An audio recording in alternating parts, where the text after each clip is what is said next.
Good morning po sa ating lahat. Welcome po sa aking Facebook page at YouTube channel. Update lang po dito sa ating mga alagang inahin. 35 days na niya ito. So, hihintayin natin sa ika 40 to 42 days. Kung hindi siya magre-reheat, ay sure ng buntis.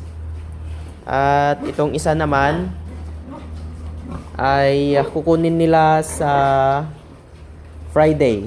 Ayan, kasi hindi na siya naglalande. Kaya mas maiging ibenta na lang.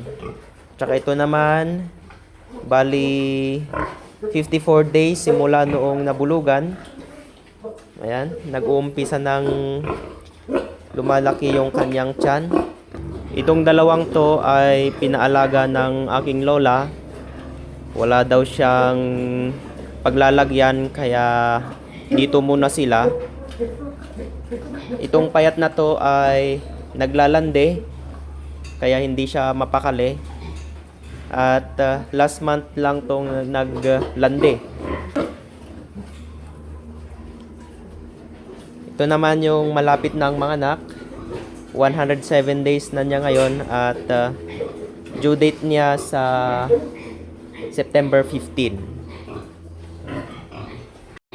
Ito naman yung dalawang gilt. Kulay black at kulay brown.